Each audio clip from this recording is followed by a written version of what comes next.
നമസ്കാരം, ഫിലിമമ്പടാണേ.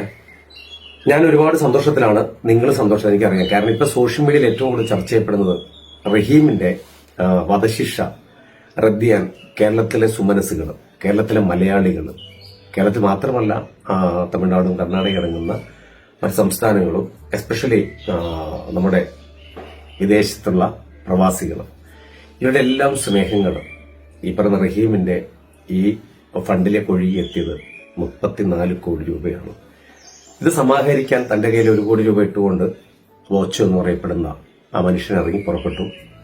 എന്നും വ്യത്യസ്തങ്ങളായ പല ചിന്തകളും പല കാഴ്ചപ്പാടുകളൊക്കെ കൊണ്ടിരുന്ന നർമ്മ രസികനും എല്ലാവരോടും സ്നേഹം മാത്രമൊക്കെ സംസാരിക്കുന്ന ബോബി ചെമ്മണ്ണൂരിനെയാണ് ഈ കേരളം ഈ അടുത്ത ദിവസങ്ങൾ കണ്ടത്. ഇടത്തിടയ്ക്ക് യങ്സ്റ്റേഴ്സായ ചെറുപ്പക്കാരുടെ സോഷ്യൽ മീഡിയ പേജുകളിലും അവരുടെയൊക്കെ റീൽസുകളിലും ഇൻസ്റ്റാഗ്രാമിലും എല്ലാം നിറഞ്ഞു നിൽക്കുന്ന ആ വെളുത്ത വസ്ത്രധാരിയായ ബോച്ചോ എന്ന് വിശേഷിക്കപ്പെടുന്ന ബോബി ചെമ്മണ്ണൂരാണ്.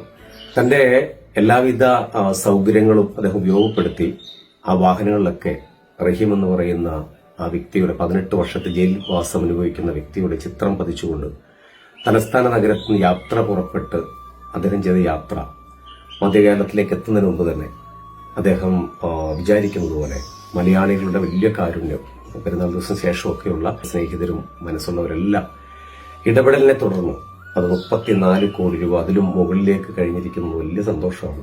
മലയാളി എന്നും അങ്ങനെയാണ്. ഒരു മലയാളിയെ തോൽപ്പിക്കാൻ ഈ ലോകത്ത് മറ്റൊരു വ്യക്തിക്കും കഴിയുന്നത് സത്യമാണ്. തീർച്ചയായിട്ടും ഭയങ്കര അഭിമാനം തോന്നുകയാണ്.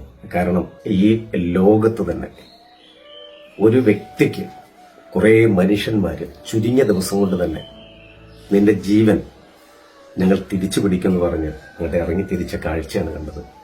പ്രത്യേകിച്ച് കേരളം ഇങ്ങനെ ചൂടിൽ ഇങ്ങനെ പൊരിയുകയാണ്. പ്രത്യേകിച്ച് കലാലയങ്ങൾക്ക് അവധി, അതോടൊപ്പം തന്നെ റംസാനും വിഷുവും അതേപോലെയുള്ള ഉത്സവങ്ങളൊക്കെ വന്നുകൊണ്ടിരിക്കുന്ന ഇടയിൽ, ഇലക്ഷനൊക്കെ നടക്കുന്ന ഇടയിൽ ആളുകളെല്ലാം നല്ല ബിസിയാണ്.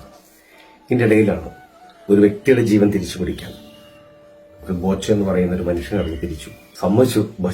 ബോച്ചയുടെ അമ്മയുമായിട്ടുള്ള വീഡിയോ കണ്ടപ്പോൾ സത്യത്തിൽ മനസ്സ് നിറഞ്ഞു, കണ്ണൊക്കെ നിറഞ്ഞു. ശേഷം ഓരോന്ന് പറഞ്ഞുകൊണ്ടിങ്ങനെ പറയുമ്പോൾ, നീ തിരുവനന്തപുരത്തേക്കുള്ള യാത്ര, അവിടെ വരെ യാത്ര ചെയ്യാൻ വേണ്ടി ഈ ഉരുകുന്ന വെയിലത്ത് നീ പോയപ്പോൾ 2 ദിവസം അമ്മ കരഞ്ഞുകൊണ്ട് നിനക്ക് വേണ്ടി പ്രാർത്ഥിച്ചു എന്ന് പറഞ്ഞു.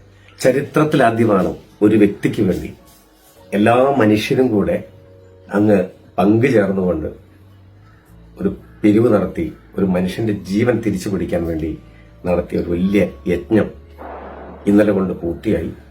8-ാം തീയതി വീട്ടിൽ പോയാളാണ് ഞാൻ. ഫറൂഖിനടുത്തുള്ള കോടമ്പുഴയിൽ ഫാത്തിമമ്മയെ കണ്ടടുത്തിന് സംസാരിച്ചു.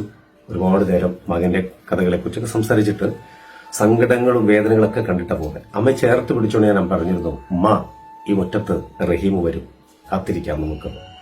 തീർച്ചയായിട്ടും മോനെ വാക്ക് പൊന്നാവട്ടെ പറഞ്ഞുകൊണ്ടാണ് ഉമ്മ ഞങ്ങളെ യാത്രയാക്കി. ഞാൻ മോളെ തിരിച്ചു വീട്ടിലേക്ക് വരുന്ന വഴിക്ക് എന്റെ മോൾ എന്നോട് പറഞ്ഞു, പപ്പ 5 കോടിയിലേക്ക് ഇട്ടിട്ട് 8-ാം തീയതി അല്ലേ, അപ്പൊ ഈ 13-14-ാം തീയതി ആകുമ്പോഴത്തേക്കിനും 34 കോടി രൂപ കിട്ടുമോ പപ്പാന്ന് ചോദിച്ചു.